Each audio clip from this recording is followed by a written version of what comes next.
Chapter 22. The Hunt. By the time the strangers entered the clearing, their faces were already so well known to me that it felt as though I were recognizing them rather than seeing them for the first time. The smaller, ill-favored male started in the lead, but he quickly fell back in a practiced maneuver. He was focused on our numbers, singling out the threats. He assumed we were 2 or possibly 3 friendly covens, meeting for the game. He was very aware of Emmett, hulking beside Carlyle, and then me, obviously agitated. It was strange for a vampire to twitch in anxiety. None of them knew what to make of my cadence tapping.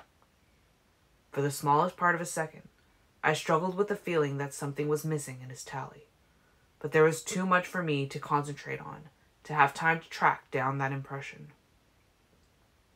The male in the lead was tall and handsomer than average, even for a vampire. His thoughts were very confident. His coven meant no mischief here, though, naturally, this large grouping of covens was surprised to be approached by strangers. He was sure we would work it out quickly. He, too, reacted to Emmett's size and my tension, but was then distracted by Rosalie. I wonder if she's mated. They do seem to be even in numbers. His eyes skipped over the rest of us, then settled on Rose again. The female with the vivid red hair was tenser than any of us, her body nearly vibrating with anxiety. She had a hard time keeping her intense glare off Emmett. There's too many. Laurent is a fool. She'd already catalogued 1,000 different routes for escape. Currently, she felt her best chance was to sprint due north to the Salish Sea, where we couldn't follow her scent. I wondered that she wouldn't opt for the much nearer Pacific coast, but I couldn't see her reasons if she didn't think of them. I found myself hoping the jittery female would break for cover and the others follow, but Alice didn't see that. The redhead was watching the plainer male, waiting for him to run first. Her eyes danced to Emmett again, and she moved reluctantly as she followed the others closer. The 2 males seemed unable to keep their eyes off Emmett for long, either. I found myself appraising my brother. He seemed even bigger than usual tonight, and there was something unnerving about his taut stillness. Still the leader, Laurent, was sure of his plan. If our covens could get along with each other, then we could get along with his. Everyone would calm down, and then we could all play, and he would get to know the glowing blonde. He smiled in a friendly way, slowing his approach and then stomping as he got within a few yards of Carlyle. His gaze flickered to Rosalie, to Emmett, to me, then back to Carlyle. We thought we heard the game, he said. He had a faint French accent, but his internal voice came to him in English. I'm Laurent. These are Victoria and James. They didn't appear to have much in common, this urbane traveler from the continent and his 2 more feral followers. The female was irritated by his introduction. She was almost consumed by the need to escape. The other male, James, was a little amused at Laurent's confidence. He was enjoying the unpredictable nature of this encounter and was keen to see how we would respond. Vic hasn't split yet, he was thinking, so it probably won't come to anything. Carlyle smiled at Laurent, his friendly, open face momentarily disarming even the frightened Victoria. For 1 second, they all focused entirely on him instead of Emmett. I'm Carlyle, he introduced himself. This is my family, Emmett and Jasper, Rosalie, Esme, and Alice, Edward and Bella. He gestured vaguely in our direction as he spoke, not drawing attention to me individually or Bella behind me. Laurent and James were reacting to the information that we were not separate tribes, but I wasn't entirely paying attention. In the second that Carlyle said Jasper's name, I realized what I'd been missing. Jasper.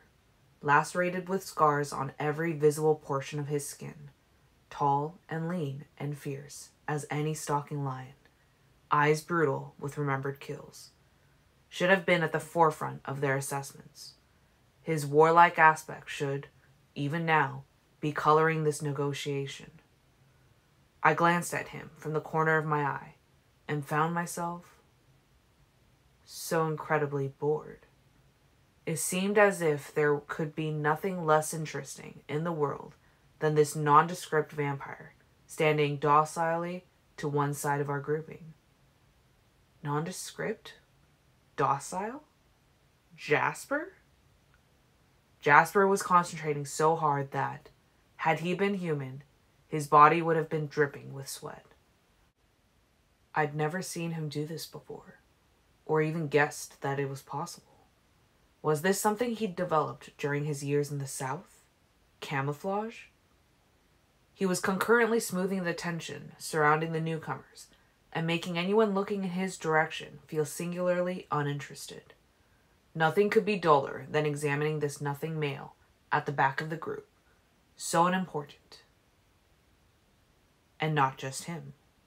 He was covering Alice, Esme, and Bella in the same haze of tediousness. This was why none of them had realized yet, not because of Bella's disheveled hair or my ridiculous tapping. They couldn't cut through the sense of overwhelming mundaneness to look at her closely. She was just one among many, not worth examining. Jasper was really extending himself to protect the vulnerable members of our family. I could hear his total concentration. He wouldn't be able to hold it if things got physical, but for now he had Bella encased in a more clever protection than I could have imagined. Gratitude swamped me again. I blinked hard and refocused on the strangers. They were affected by Carlisle's charm, though they did not forget Emmett's intimidating size or my intensity. I tried to absorb the soothing calm that Jasper was exuding, but while I could see its effect on the others, I couldn't access it. I realized that Jasper was presenting what he wanted, and that included me on edge, a threat, a distraction. Well, I could certainly lean into that role.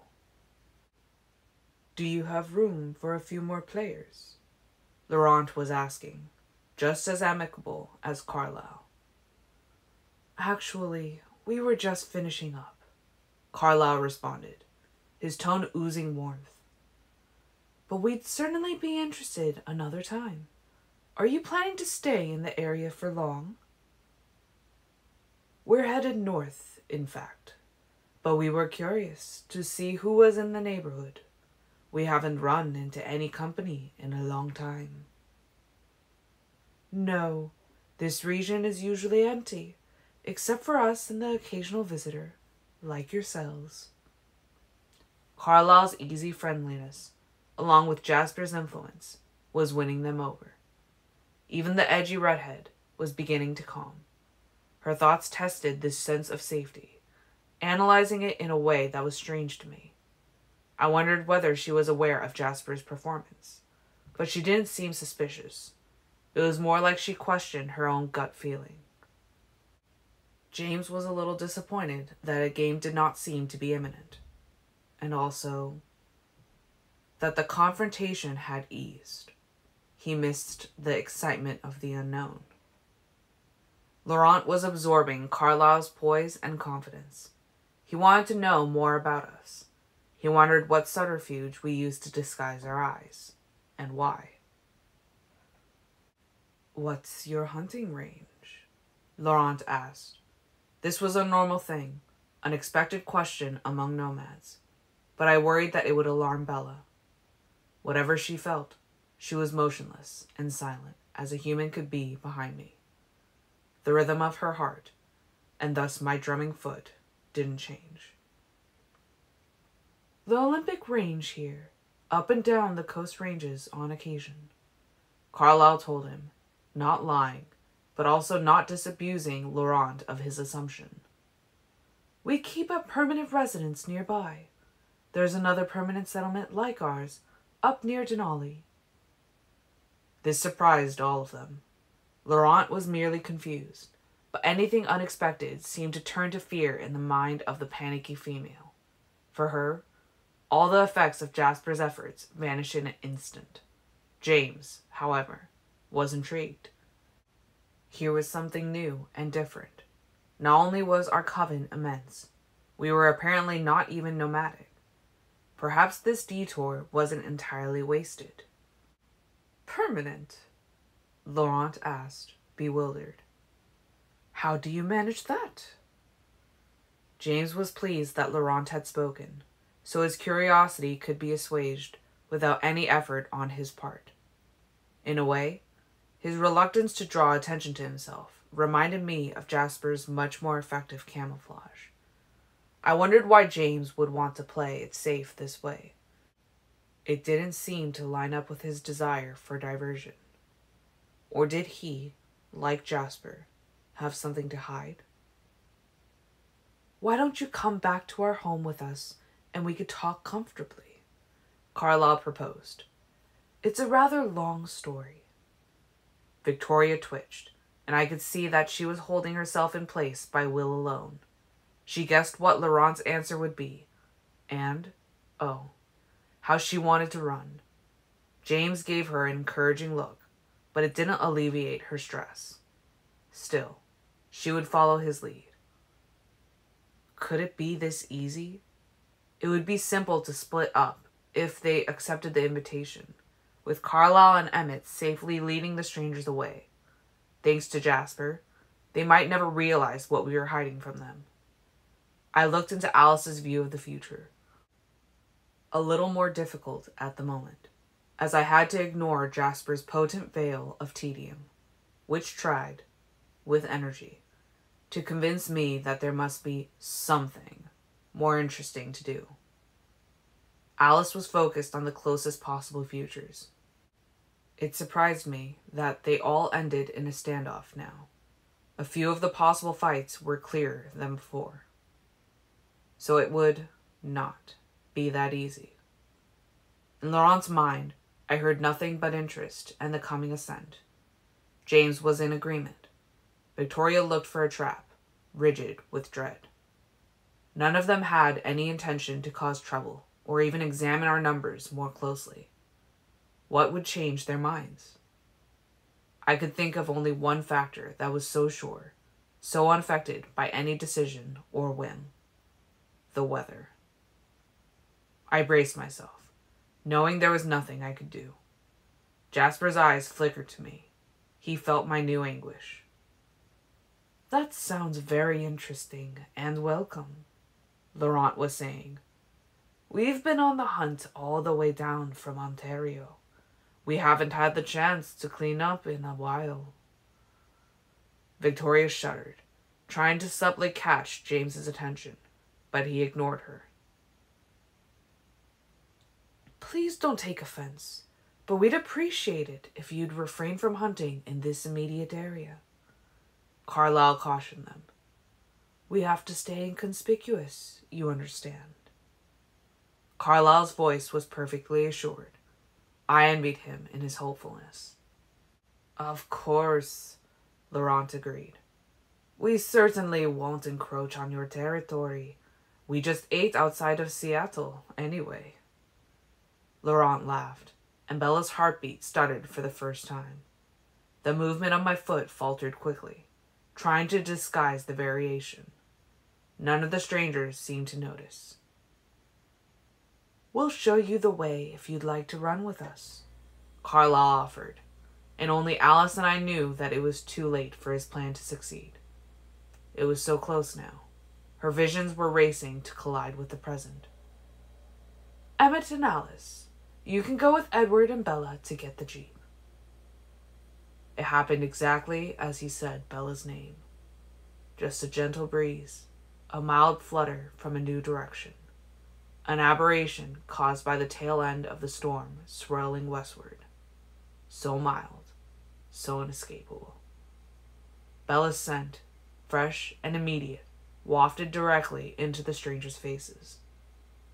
All of them were affected, but while Laurent and Victoria were predominantly confused, by the delicious smell coming out of nowhere, James shifted instantly into hunting mode. Jasper's camouflage wasn't strong enough to deter that kind of focus. There was no point in pretending any longer. As if he were reading my thoughts, Jasper pulled his concealment back in that second, leaving only himself and Alice still hidden. I realized it was better that he do this, that it would only alert these nomads to his extra talents if he tried to keep Bella obscured now. Yet I still felt a weak prick of betrayal. But that was only the smallest part of my awareness. Most of my faculties were overwhelmed with fury. James thrust forward into a crouch. His mind was empty of thought besides the hunt, intent on immediate gratification. I gave him something else to think about. I crouched in front of Bella, ready to launch myself into the hunter before he could get any closer to her. All my abilities concentrated on his thoughts. I roared a warning at him, knowing only self-preservation had any hope of distracting him at this point. My rage was strong enough that I half wanted him to ignore my threat. The pinpoint focus of his eyes widened out, away from Bella as he appraised me. A strange flicker of surprise wove through his mind. He was almost incredulous that I had moved to block him. I could only guess that he was used to acting unopposed. He hesitated, wavering between prudence and desire. It would be foolish to ignore the others. This was not a contest between just the two of us. But he could barely resist my challenge. He wasn't sure he wanted to resist. "What's this?" Laurent cried. I didn't waste any attention for his reaction. I saw the ploy in James's thoughts before he moved. I was in pace to block his new angle before the movement was finished. His eyes narrowed, and he adjusted his evaluation of the danger I posed. Faster than I thought. Too fast. He was suspicious of me now. Of all of us. Why hadn't he noticed the girl before? She was so obvious. Her apricot skin soft and matte in contrast with the shine of the rest.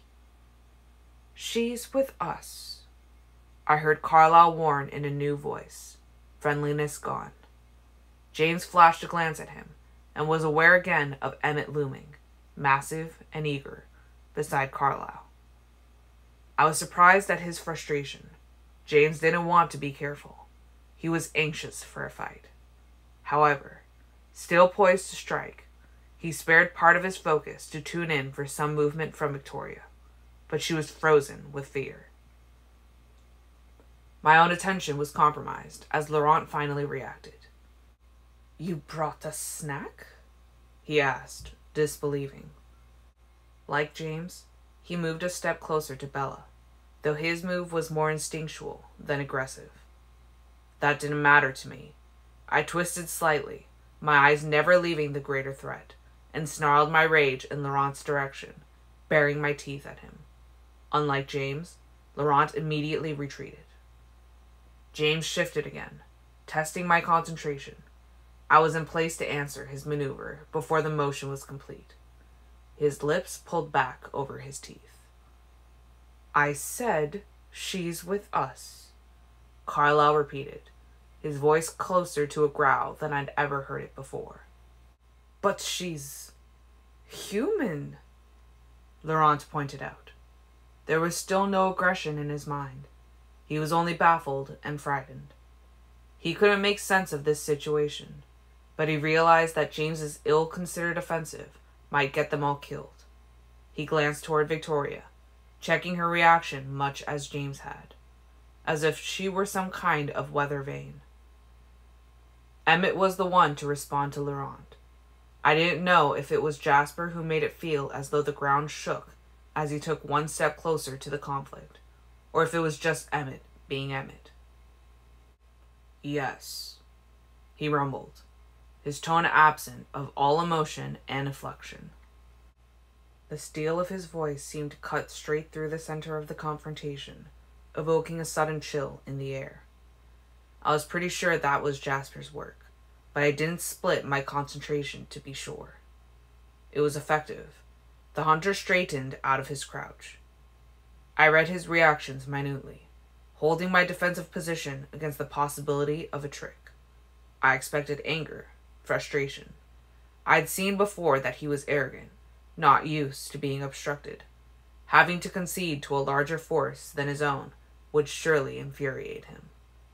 But instead, a sudden excitement jolted through his thoughts. Though his eyes never entirely left Bella or me, he was cataloging in his peripheral vision the threats facing him. Not with fear or annoyance, but with a strange, wild pleasure. His eyes still skipped over Jasper and Alice, seeing them only as numbers in a census. Emmett's threatening mass seemed abruptly exhilarating to him. "It appears we have a lot to learn about each other," Laurent observed in a mollifying tone. And then James's inexplicable elation gave way to planning, to strategy, to memories of past victories. And for the first time, I realized, with dread and panic, that he was no mere hunter. "Indeed," Carlyle agreed, his voice hard. I desperately wanted to know what Alice was seeing now, but I couldn't afford to miss any detail in my adversary's thoughts. I listened as he remembered cornering target after target, as he relived the lengths of his more exhaustive pursuits, as he cataloged the opposition he'd overcome to get to his prey. None of the previous challenges were greater than what he was looking at now. 8. No, 7, he corrected. A coven of 7, certainly with some talents among them, and one helpless human girl who smelled better than any meal he'd had in the last century. Thrilling. He couldn't start here, with so many protecting her. Wait until they separate. Use the time for reconnaissance. "But we'd like to accept your invitation," Laurent was saying to Carlyle. James was only superficially aware of the conversation. He was absorbed in his planning. Until Laurent added, "And, of course, we will not harm the human girl. We won't hunt in your range, as I said." This broke through both James's new exhilaration and his vigilant focus. He turned away from me to stare at Laurent with amazement, but Laurent was facing Carlyle, and he didn't see as the shock turned to loathing. "You dare speak for me?" The heat of his reaction made it clear that the coven would not stay intact. I heard James's resolution to use Laurent as long as he was convenient, but he would rather kill him than leave him behind when that usefulness was over. It appeared that his desire to destroy Laurent was based entirely on this one comment. I couldn't find another source of resentment. James was easily provoked, I decided, and unforgiving. Perhaps I could use that. James had no thought of Victoria choosing Laurent. I wondered whether they were a mated pair, but his thoughts didn't give away any special feeling for her. They must have been together longer than the alliance with Laurent. They were the original coven, and he the interloper. It fit with how easily James contemplated disposing of the newcomer. "We'll show you the way," Carlyle said, less like an offer and more like a command. "Jasper, Rosalie, Esme." Jasper didn't like this, separating from Alice, especially when things were going poorly. But he couldn't argue with Carlyle now. We needed to present a united front, and he didn't want to draw attention to himself. Carlyle had no idea of the cover Jasper was generating. Jasper resigned himself to keeping up the concealment as long as necessary. If a fight was coming, he intended it to be an ambush. He looked at Alice, who nodded at him. She was confident she wasn't in danger. He accepted that, but was still unhappy. She darted to Bella's side. Without needing to discuss, Jasper, Esme, and Rose moved together to obstruct James's view of Bella as they joined Carlyle. James was not perturbed. His desire to attack had vanished. He was plotting now. Emmett retreated last, his eyes on James as he moved backward into position beside me. Carlyle gestured for Laurent and his coven to lead the way out of the clearing. Laurent complied quickly, with Victoria right behind. Her mind was still full of escape routes. James hesitated for a fraction of a second, and his eyes returned to us. I knew Bella was invisible behind Emmett, but he wasn't looking for her this time. He stared directly into my eyes and smiled.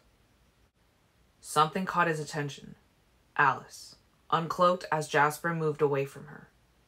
There was a flicker of surprise as he took in her face for the first time, perhaps wondering why he hadn't thought to appraise her before.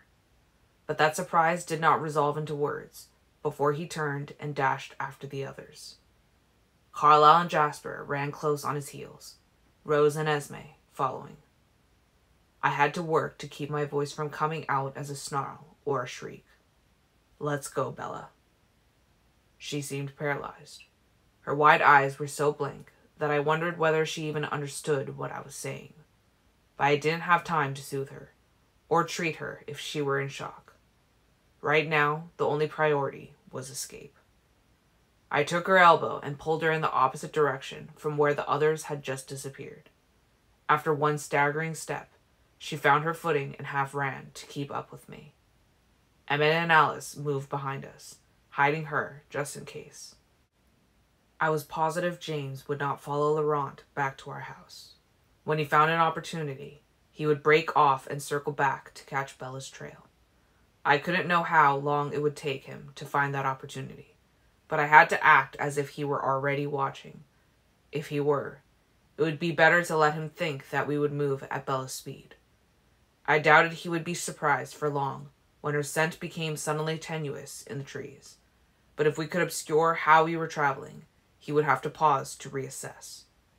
His thoughts were too far away from me to pinpoint him now, though I had a sense of where the larger group was. I couldn't be positive he was still with them. If he ran up the side of one of these peaks, he'd have a good view of our movements. Still, I chafed at our velocity, or lack thereof. Emmett and Alice didn't comment on our pace. They were both aware that we might have an audience, though Alice couldn't see clearly what James was doing. His path wasn't going to cross ours here, nor in the near future. She'd only seen the strangers in the clearing in the first place because they had decided to interact with us. It wasn't easy for her to see outsiders unless they were with a member of her family. James would be mostly invisible until he decided to accost one of us. It seemed hours till we reached the edge of the clearing, but I knew it was really just minutes. As soon as we were deep enough into the trees to be invisible to any watcher, I lifted Bella and settled her against my back. She understood, not too far gone into shock, then. She wrapped her legs tightly around my waist and locked her arms around my neck. Her face was tucked down against my shoulder blade again. I thought it would feel better, safer, when I was running, when we were racing away from the danger at an acceptable speed. But the momentum did nothing to dissolve the solid block of panic that seemed to weigh me down. I knew this was an illusion. I was flying through the trees as fast as I could go without hurting her. But I couldn't shake the feeling that I was making no progress at all. Even when the Jeep appeared, and in less than a second I had Bella in the back seat, it felt like I was lagging behind. "Strap her in," I hissed to Emmett. He'd chosen the back with Bella, recognizing that he would be her bodyguard as long as I needed to drive. He was willing, even eager. For once, Emmett's disposition toward humor was quelled. A mercy, as I would not have been able to bear it now. His temper was roused, and his thoughts were all directed toward violence. Alice sat by me, and without my asking, she was sprinting through all the futures we could face now. Mostly there was a dark road ahead of us, flying away under the tires, with no clear destination in mind. But there were other futures going in the wrong direction, back in forks, inside Bella's home and our own, though I couldn't imagine what would turn me around.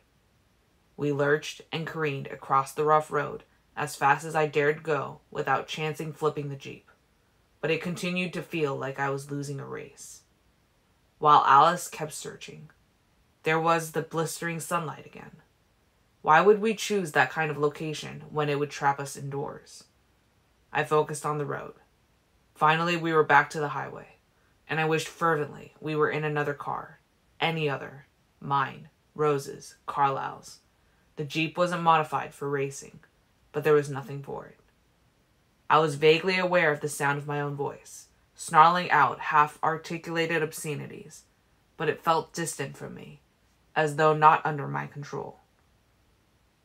That was the only sound besides the roar of the engine, the tires moving against the wet road, Bella's uneven breathing in the back, and her thudding heart. Alice was seeing a hotel room now, but it could be anywhere. The curtains were closed. Where are we going? Bella's question sounded like it was coming from a distance, too. My thoughts were too wound up inside Alice's vision or frozen with dread for me to compose an answer. It was almost as if the question didn't apply to me. Her voice had quavered, little more than a whisper, but now it turned hard. Damn it, Edward! Where are you taking me? I pulled away from the confusing swirl of Alice's futures so that I could be present. Bella must be terrified. We have to get you away from here. Far away. Now, I explained. I would have thought the idea of being far away would be a welcome one, but she was suddenly shouting, her hands fighting with the harness as she tried to loose herself. Turn around! You have to take me home! How did I explain to her that she'd lost her home for now? That the loathsome hunter had stolen more than that from her tonight? The priority for the moment, though, was keeping her from throwing herself out of the Jeep. Emmett was already wondering if he should restrain her. I spoke his name, low and hard, so he would know that I wanted him to do this. He caught her wrists carefully in his huge hands and immobilized them. No, Edward, no! She howled at me. You can't do this! I didn't know what she thought I was doing. Did she think I had a choice? The sound of her anger, her desperation, made it hard to concentrate. It felt like I was the one hurting her, rather than the danger of the tracker. I have to, Bella, I hissed. Now please be quiet. I needed to see what Alice was seeing. I won't, she shouted at me. You have to take me back. Charlie will call the FBI. They'll be all over your family. Carlisle and Esme. They'll have to leave, to hide forever. This was what she was worried about? I supposed it shouldn't surprise me that she was going to pieces over the wrong menace. Calm down, Bella. We've been there before. So we had to start over. It seemed a meaningless thing at the moment. Not over me, you don't, she shrieked. You're not ruining everything over me. She thrashed against Emmett's hold. The only part of her that was still was her trapped hands. Emmett stared at her, confused. What am I supposed to do? Before I could tell Bella why she had it wrong, or tell Emmett that he was doing fine, Alice decided to join me in the present. Edward, pull over. The calmness in her voice irritated me. She was thinking about what Bella was saying, though, clearly, none of those concerns meant anything. Alice should have known better. Bella didn't grasp what had happened. How could she? She had no context for any of this. I gunned the engine automatically, suddenly realizing that Alice didn't have all the context either. For all her pre-science, there were things she couldn't see. Edward? Alice was still calm, her tone so reasonable. Let's just talk this through. You don't understand, I exploded. He's a tracker, Alice. Did you see that? He's a tracker. Emmett reacted more powerfully to the word than Alice did, because of course she had seen that, the moment I decided to shout it at her. We'd not had a great deal of exposure to trackers, aside from stories. The most powerful of them were far away, serving in Italy. Carlyle knew one, but as he was the furthest thing from sociable, none of us had ever met Alistair. Emmett and Alice only knew trackers as those with a talent for finding things, finding people. They didn't understand the concept in the more dynamic sense. James didn't just have a talent for finding people. Tracking was everything to him. "Pull over, Edward," Alice said, as if I hadn't spoken. I glowered at her while urging the engine faster. "That's not how tonight goes," she thought, with perfect assurance. "Do it, Edward." Listen to me, Alice, I seethed, wishing I could put everything I knew directly into her head for once, instead of the other way around. She didn't get it. I saw his mind. Tracking is his passion, his obsession. And he wants her, Alice, her, specifically. He begins the hunt tonight. She was unmoved by my outburst. "He doesn't know where—" I cut her off, impatient with her refusal to see. How long do you think it will take him to cross her scent in town? His plan was already set before the words were out of Laurent's mouth. Bella gasped, and then she was shrieking again. "Charlie, you can't leave him there. You can't leave him." "She's right," Alice said, still too calm. My foot eased off the accelerator without my giving it that order. Obviously, I couldn't have Charlie in danger, either. But how could I be in two places at once? "Let's just look at our options for a minute," Alex coaxed. I was shocked by the image suddenly in her head. I'd not seen her tracing this future. I would have interrupted, and violently, if I had. But she somehow had it all laid out, complete. Alice saw one version of the future in which the tracker lost interest and abandoned the chase. "It's meaningless to him without the prize," she explained. It looked just like the old vision, but I could tell it was new, freshly generated. Bella, her eyes blazing a red so bright it nearly glowed, her features as sharp as though they had been chiseled from diamond, her skin whiter than ice.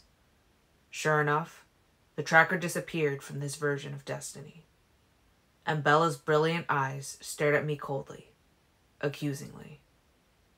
I wrenched the Jeep onto the shoulder and braked hard. We jerked to a stop. "There are no options," I snarled at Alice. "I'm not leaving Charlie!" Bella yelled at me. "We have to take her back," Emmett interjected. "No." Emmett looked at me in the rearview mirror. "He's no match for us, Edward. He won't be able to touch her." "He'll wait." He enjoyed the waiting. Emmett smiled without amusement. "I can wait, too." I wanted to rip my hair out in frustration. You didn't see. You don't understand. Once he commits to a hunt, he's unshakable. We'd have to kill him. Emmett looked at me like I was being slow. "Of course we have to kill him," he thought, but his spoken words were milder. He was being uncharacteristically sensitive, aware of the fragile human he was confining. "That's an option." "And the female," I reminded him. "She's with him." This didn't affect Emmett at all, so I added, "If it turns into a fight, the leader will go with them, too," though I doubted that. "There are enough of us." Did he count Rose and Esme in his tally? Of course not. He thought he could do it alone, as if they would stand and face him directly, without subterfuge. "There's another option," Alice repeated. "It's coming anyway. Why not embrace it and make her safe now?" The fury that gripped me felt dangerous, as though I might actually hurt Alice now, despite loving her. I tried to contain it, letting it vent only in words. "There is no other option!" I roared, inches from her face. Alice didn't flinch. "Don't be stupid about this. There are too many futures, too many twists and turns that I can't unravel. It's too far-reaching. You're right that he won't give up. Unless he has no motivation to continue. In Alice's head, I could see decades of James hunting Bella while I tried to hide her. 1,000 different traps and ruses. Clearly, he'd be harder to kill than Emmett imagined. Well, I had no problem being vigilant for decades. I wouldn't trade her life for an easier future. A small, shaky voice interrupted us. Does anyone want to hear my plan? No, I snapped, still glaring at Alice. She scowled back. Listen, Bella continued. You take me back. No. You take me back, she insisted, her voice stronger and angrier now. I tell my dad I want to go home to Phoenix. I pack my bags. We wait till this tracker is watching, and then we run. He'll follow us and leave Charlie alone. Charlie won't call the FBI on your family. Then you could take me any damned place you want. So she wasn't thinking entirely irrationally, offering herself as a sacrifice in exchange for Charlie's life or our protection. She had a plan. It's not a bad idea, really, Emmett mused. He had little faith in the tracker's abilities. He'd rather leave a trail to follow than have no idea from what direction the enemy would appear. He also thought it would be quicker this way, and despite his words before, Emmett really wasn't much for patience. Alice considered, watching how Bella's resolve shifted her futures. She could see that, if nothing else, the tracker would be there for the performance. It might work, she allowed. New visions were crowding fast upon the old. We'd split up, 3 different directions, leaving only the trail we wanted to leave. She saw Emmett and Carlisle hunting in the forest. Sometimes Rosalie was there too. Sometimes it was Emmett and Jasper, but no grouping held stable. And we simply can't leave her father unprotected. You know that, Alice added, still watching the play of the images. This part she was sure of. We would go back and give the tracker something to focus on besides Charlie. But in these very clear visions, the tracker was too close to Bella. The thought strained my already raw nerves. It's too dangerous, I muttered. I don't want him within 100 miles of her. Edward, he's not getting through us. Emma was frustrated by what he saw as my trying to prevent a fight. He didn't feel any of the stakes. Alice worked through the immediate outcomes of this decision. A decision she was making now, seeing that I was frozen with uncertainty. There was no version that ended in a fight at Charlie's house. The tracker would only wait and observe. I don't see him attacking, she confirmed. He'll try to wait for us to leave her alone.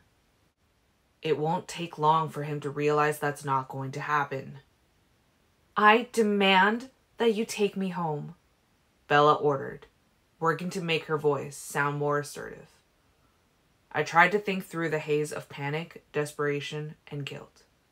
Did it make sense to set our own trap rather than to wait for the tracker to set his? That sounded right. But when I tried to imagine allowing Bella to be in closer proximity to him, essentially making her bait, I couldn't focus the picture into my mind. Please, she whispered, and there was pain in her voice. I thought of the tracker finding Charlie at home alone. I knew this must be in the forefront of Bella's mind. I could only imagine how panicked and desperate it would make her. None of my family was vulnerable that way. Bella was my only vulnerability. We had to lead the tracker away from Charlie. That much was obvious. This was the only part of her plan that actually mattered. But if it didn't work the first time, if the tracker didn't see our performance, I wouldn't push our luck. We'd come up with another version. Emmett could babysit Charlie as long as necessary. I knew he'd be happy to take on the tracker alone. I was also sure, given Jasper's enhancements in the clearing, that the tracker would never willingly put himself within Emmett's reach. You're leaving tonight, whether the tracker sees or not, I told Bella, feeling too defeated to look up. You tell Charlie that you can't stand another minute in Forks. Tell him whatever story works. Pack the first things your hands touch, and then get in your truck. I don't care what he says to you. You have 15 minutes. I looked in the mirror, meeting her gaze. Her expression was stoic now. Do you hear me? 15 minutes from the time you cross the doorstep. I revved the engine, then executed a tight U-turn, in a different kind of hurry now. I wanted to get the bait part over with as quickly as possible. Emmett? She asked. I could see in Emmett's mind that she was looking at her fettered hands. Oh, sorry, Emmett muttered, freeing her. He waited for me to object, then relaxed when I didn't. Now that the decision was made, I focused on Alice's visions again. There weren't very many options. Maybe 30 solid versions. In most of them, the tracker would show up at Charlie's house about 2 minutes after we did, keeping a safe distance. In a few, he came after we were gone. But even in those, he ignored Charlie and followed our trail. After that, the possibilities narrowed further. We would go home. The tracker would stay even farther back, not wanting to risk a confrontation. The redhead would be waiting for him there. My family would split up. In no version did Laurent help James and Victoria, so we would only have to split into 3 groups. The one thing I didn't understand was how the makeup of those 3 groups kept shifting. It didn't make sense. Regardless, the next part was very clear. This is how it's going to happen, I explained to Emmett. When we get to the house, if the tracker is not there, I will walk her to the door.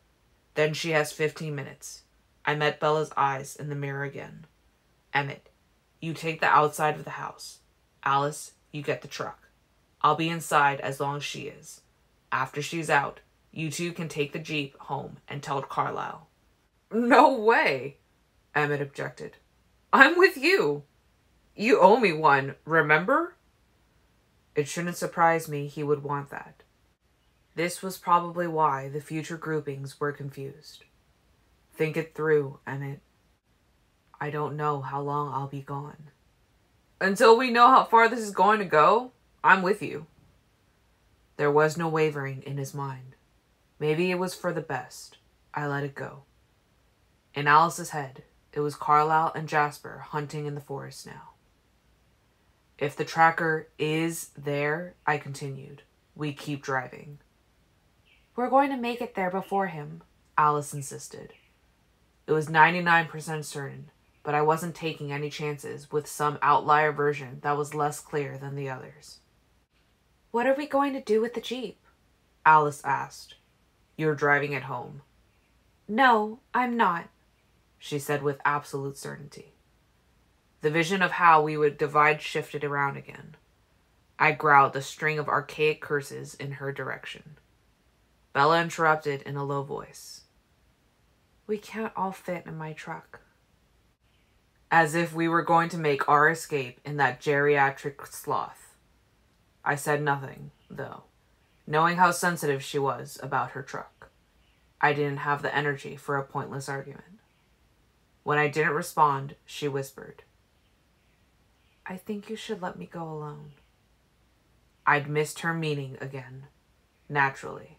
She'd think it was her job to sacrifice herself, so that Charlie could have a redundant number of bodyguards. Bella, please just do this my way. Just this once. I begged, though it didn't sound like pleading when the words came through my clenched teeth. Listen, Charlie's not an imbecile. If you're not in town tomorrow, he's going to get suspicious. There were so many layers of meaning I missed entirely with her. Was this the real reason for her willingness to endanger herself? Creating a believable alibi for me? That's irrelevant. I said in a tone that was intended to sound final. We'll make sure he's safe, and that's all that matters. Then what about this tracker? She countered. He saw the way you acted tonight. He's going to think you're with me, wherever you are. All three of us froze, surprised by this direction. Even Alice. She'd been paying attention to other futures than this conversation. Emmett embraced the logic immediately. Edward, listen to her. I think she's right. Yes, she is, Alice agreed. She could see that Bella was right. Whichever grouping I was part of was the group the tracker would choose to follow. It would undermine the plan and make an offensive all but impossible. Worst of all, it would make her bait again, and this time there were too many futures to be sure she'd be safe. But what was the other option? Leave Bella? I can't do that. Bella spoke up again, her voice as calm as if her first pronouncement had already been accepted. Emmett should stay, too. He definitely got an eyeful of Emmett. What? Emmett demanded, stung. But Alice knew what he was really objecting to. You'll get a better crack at him if you stay. The divisions, fluctuating so wildly before, seemed to be settling. She saw me with Emmett and Carlisle, first fleeing through the forest, and then changing course in order to hunt. Where was Bella in this future? I stared at Alice. You think I should let her go alone? I saw the answer in her visions before she could say it out loud. A standard room in a mediocre hotel. Bella curled into a tight ball as she slept. Alice and Jasper, frozen sentinels, in the other room. Of course not. Jasper and I will take her. I can't do that. But my voice was hollow now. I couldn't see another way.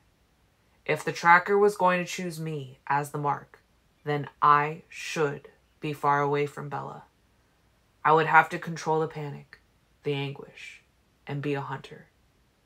I tried to quash the small amount of pleasure in the idea of destroying the vampire who had ignited this nightmare. Bella's safety was the only factor. Bella was not done with her suggestions. Hang out here for a week, she said quietly. I glanced at her again in the mirror. How little she understood about what had been started tonight. A few days? She offered, seeming to think I was objecting to her timeline. I could only pray this would end in a week. Let Charlie see you haven't kidnapped me, she continued. And lead this James on a wild goose chase. Make sure he's completely off my trail. Then come and meet me. Take a roundabout route, of course, and then Jasper and Alice can go home. I looked through Alice's reaction to this plan and felt the first relief of the night when I saw that this was possible. There were futures where I would find Bella with Alice and Jasper. The particular destiny I traced resolved into going underground in the long term. The tracker had evaded me, but there were many other threads weaving and unweaving in her mind. In some of them, I found Bella to take her home. Again, the brilliant sunlight intruded, disorienting me. Where were we? Meet you where? I asked. Bella's decisions were the ones driving the future. She must already know this answer. Her voice was certain. Phoenix. But I'd seen the next act in Alice's head. I'd heard the cover story Bella would give Charlie, and I knew what the tracker would hear. No, he'll hear that's where you're going, I reminded her. And you'll make it look like that's a ruse. Obviously. She drew out the last word, sounding annoyed. He'll know that we'll know that he's listening. He'll never believe I'm actually going where I say I am going. She's diabolical, Emmett chuckled. I was not so convinced. And if that doesn't work? There are several million people in Phoenix, Bella said, her tone still irritated. I wondered if it was fear that was sapping her patience. I knew it had exhausted mine. It's not that hard to find a phone book, I growled. She rolled her eyes. I won't go home. Oh? I'm quite old enough to get my own place. Alice decided to interrupt our pointless bickering. Edward will be with her. What are you going to do in Phoenix? Stay indoors. Emmett didn't have access to Alice's visions, but the picture in his head was close to what I knew was coming. Emmett and I in the forest, hot on the tracker's trail. I kind of like it, he said. Shut up, Emmett. Look, if we try to take him down while she's still around, there's a much better chance that someone will get hurt. She'll get hurt, or you will, trying to protect her. Now, if we get him alone... The picture in his head morphed as he imagined the tracker cornered now, himself closing in. If we could manage it, if we could deal with the tracker quickly, then this would be the right choice. Why was it so painful to make? I would feel better if there was any evidence that Bella was concerned about her own safety at all, that she understood everything she was risking, that it wasn't just her own life on the line. Maybe that was the key. She never worried about herself, but she always worried about me. If I made this about my distress rather than her actual mortal peril, perhaps she would be more cautious. My control was weak. I spoke in barely more than a whisper, worried that I might scream otherwise. Bella. She met my eyes in the mirror. Hers were defensive rather than afraid. If you let anything happen to yourself, anything at all, I'm holding you personally responsible, I said softly. Do you understand that? Her lips trembled. Had she finally realized the danger? She swallowed loudly and muttered, Yes. Close enough. Alice's mind was in a million places, many of them a sunny freeway viewed through dark-tinted glass. Bella always sat in the back seat, Alice's arm around her, staring blankly ahead. Jasper watched from the driver's seat. I thought of my brother, trapped in a small vehicle with Bella's scent for so many hours. Can Jasper handle this?